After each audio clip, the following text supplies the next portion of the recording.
जी करके भगवान के भक्त थे, छोटे से थे। घर में संत आए, संत शालिग्राम भगवान की सेवा करते थे। अब धन्ना जी बैठ करके देखते थे और देखते ही बड़े खुश होते थे। कभी दही से स्नान, दूध से स्नान, पंचामृत से स्नान, जल से स्नान, फिर इत्र आदि लगा के, तिलक लगा के उनकी आरती पूजा, तुलसी अर्पण, ये सब देख करके धन्ना जी को बड़ा आनंद आता था। अब भले ही खेल के रूप में सही, धन्ना जी को बड़ा मन लगता था उसमें। कुछ दिन बाद संत जाने लगे तो धन्ना जी रोने लगे, बोले कि आप तो चले जाओ लेकिन अपने ठाकुर जी मुझको दे जाओ, उनकी सेवा मैं करूंगा। अब तो इतना रोए, इतना रोए, इतना रोए धन्ना जी कि संत का निकलना मुश्किल हो गया। तो संत ने क्या किया, रात्रि में धन्ना जी सोए तो बाहर से काला काला एक पत्थर ले आए और उस पर ही इत्र आदि लगा के, उसको तिलक विलक लगा के उसको सिंहासन पर बैठा दिया और अपने ठाकुर जी को नीचे बैठा दिया। धन्ना जी सुबह बोले, संत जी आप मत जाओ, छोटे बालक। संत बोले, अच्छा देखो, अंदर आओ मंदिर में। मंदिर में गए तो बोले, देखो वो तो सिंहासन पर ठाकुर जी बैठे और नीचे हमारे ठाकुर जी बैठे, बताओ तुमको कौन से चाहिए। धन्ना जी बोले, मैं तो सिंहासन वाले लूंगा, बड़े वाले ठाकुर जी मेरे। बोले ठीक है, तो उनकी सेवा करो, अब हमको जाने दो। अपने शालिग्राम जी को लेकर के संत चले गए। अब धन्ना जी उस पत्थर की सेवा करते हैं, असली शालिग्राम तो संत अपने संग ले गए, लेकिन धन्ना जी इतने भाव से सेवा करते थे। महाराज लाल तिलक लगाने के लिए माँ ने रोली नहीं दिलाई तो ईंट ले आए, ईंट को घिस करके उसी से लाल लाल रोली बना दी, वही लगाते। भोग धराने के लिए फल तोड़ लाते। मतलब सेवा की व्यवस्था नहीं होती थी तो धन्ना जी कैसे ना कैसे करके करते थे। छोटे से बालक हैं, खेल खेल में सेवा करते थे। बीच में संत किसी और के घर में आए तो धन्ना जी वहां जाके अपनी सब सेवा बताते, मैं ऐसे ऐसे करता हूँ।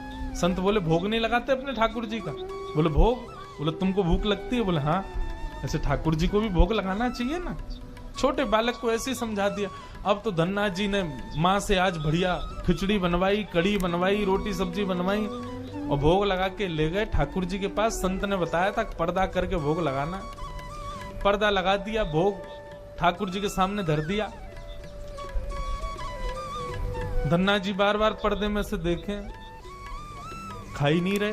ठंडा हो जाएगा भोग, ठाकुर जी खा लो जल्दी से, देखो बढ़िया गरम गरम कड़ी लाया हूं और खिचड़ी बनाई, मैया ने घी डाला उस पर, पालो प्रेम से। बहुत देर हो गई, ठाकुर जी नहीं पाए तो धन्ना जी वहीं लेट गए। बोले आप नहीं पाओगे तो मैं भी नहीं पाऊंगा, मैं भी भूखा ही रहूंगा फिर। अब इतना सहज सरल प्रेम धन्ना जी का। भूखे प्यासे धन्ना जी पड़े हैं नीचे, छोटा सा बालक है, ठाकुर जी से देखा नहीं गया। इतने में ही महाराज लेट गए धन्ना जी, उनको चटकारों की आवाज आने लगी।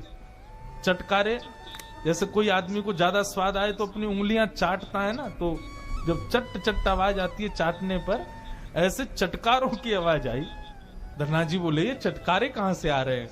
जैसे ही पीछे देखा पर्दा खोल करके तो नन्हे से बाल गोपाल प्रकट हो गए हैं और धन्ना जी के सुंदर प्रसाद को स्वीकार कर रहे, पा रहे हैं। असली शालिग्राम नहीं थे धन्ना जी के, पत्थर की सेवा करते थे, लेकिन भाव और विश्वास इतना ठाकुर जी के प्रति, ठाकुर जी प्रकट हो गए। अब धन्ना जी थोड़े बड़े हो गए तो घर की गैयाएं चराने जाते थे और अपने ठाकुर जी को जेब में धर के ले जाते थे। और गैया जब चरती थी तो पेड़ के नीचे बैठ के ठाकुर जी को निकाल लेते और कहते, ठाकुर जी अब कोई ना आए, प्रकट है जाओ। सो ठाकुर जी प्रकट हो जाते, धन्ना जी के साथ खूब लीला करते।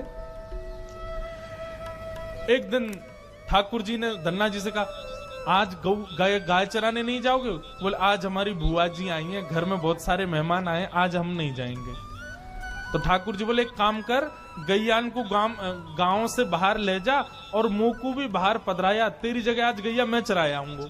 तो यही होने लगा। अब थोड़ी दूर तक धन्ना जी जाते, उसके बाद ठाकुर जी को बाहर निकालते और ठाकुर जी प्रकट हो जाते, गैया चराने ठाकुर जी जाते।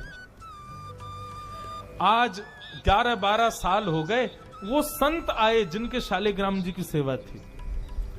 संत जैसे आए, धन्ना जी ने प्रणाम किया, जय हो मेरे गुरुदेव, गुरु जी के चरणों में प्रणाम। गुरु जी आपने ऐसे ठाकुर जी प्रदान किए, मेरा तो जीवन उत्सव हो गया। अच्छा कहाँ है तुम्हारे ठाकुर जी, सेवा पूजा कैसी चल रही, अभी तक कर ही रहे हो? उनको लगी पत्थर है, बचपन में की होगी, अब तो बड़ा हो गया। कहाँ है तुम्हारे ठाकुर जी? बोले ठाकुर जी अभी नहीं है, ठाकुर जी तो गैया चराने गए हैं। संत बोले मतलब? बोले हाँ, मैं कभी व्यस्त होता हूं तो मैं ठाकुर जी को गैयाओं के संग भेज देता हूं, ठाकुर जी गैया चराने जाते हैं। संत बोले पहले तो छोटा था, अब तो इतना बड़ा हो गया, ये अभी भी बचकानी बातें करता है। अरे लाला ऐसे मत बोला करो। वो नहीं नहीं, सच में ठाकुर जी गैया चराने गए। आपको विश्वास नहीं? शाम को चलो मेरे संग। गुरु जी को लेकर के वन में गया तो वन में गैयाएं चर रही थी। बोले कहाँ है तेरे ठाकुर जी? अरे देखो वो दोहरी गैया के पीछे पीछे हाँक रहे हैं, वाकू पीछे पीछे चल रहे हैं वाक्य, देखो ठाकुर जी दिख तो रहे। गुरु जी बोले हमको नहीं दिख रहे। धन्ना जी दौड़ के ठाकुर जी के पास गए, बोले मेरे गुरु जी आए हैं, उनको दिख जाओ। भगवान बोले उनको नहीं दिखेंगे हम बस तुमको ही दिखेंगे, तुम्हारे सखा हैं, तुमको दिखेंगे, सबको थोड़ी दिखेंगे। अरे भैया ऐसा मत करो। क्यों? बोले आपको और मोकू एक दूसरे से मिलवावे वाले तो गुरुजी हैं। गुरुजी यदि मुझको नहीं देके जाते आपको, तो आप मुझे कैसे मिलते? मेरे गुरुदेव हैं, इन्होंने ही तो मुझको दिया था आपको। ठाकुर जी रीझ गए, पुनः पुनः धन की भक्ति, ऐसा भाव। इतने में ही नील माधव नीलमणि ठाकुर जी प्रकट हो गए, और जैसे ही प्रकट हुए दूर खड़े गुरुदेव के एक एक रोम बिलखने लगा, रोने लगे, और धन्ना के चरणों में प्रणाम किया। बोले हम सच्चे शालिग्राम से प्रकट नहीं कर पाए, तूने सामान्य पत्थर से प्रकट कर दिया ठाकुर जी को। हम अष्टयाम सेवा से प्रकट नहीं कर पाए, और तूने सामान्य पत्थर घिस घिस के तिलक लगा के प्रकट कर दिया ठाकुर जी को। हम 56 भोग पधरा करके ठाकुर जी को प्रकट नहीं कर पाए, तू बेसर की रोटी खवा के ठाकुर जी को चटकारे दिलवाता है। हम यहाँ ठाकुर जी से प्रार्थना करते हैं, कभी त्रिभंग लली से सीधे लली भी बन जाओ, नेक पूरे दिन यूं ही खड़े रहो, दर्द है जाता होगा, हाथ में नेक हाथ सीधे कर लो। तू ठाकुर जी से गैया चरवा रहा है अपनी। धन्य है धन्ना तेरी भक्ति को।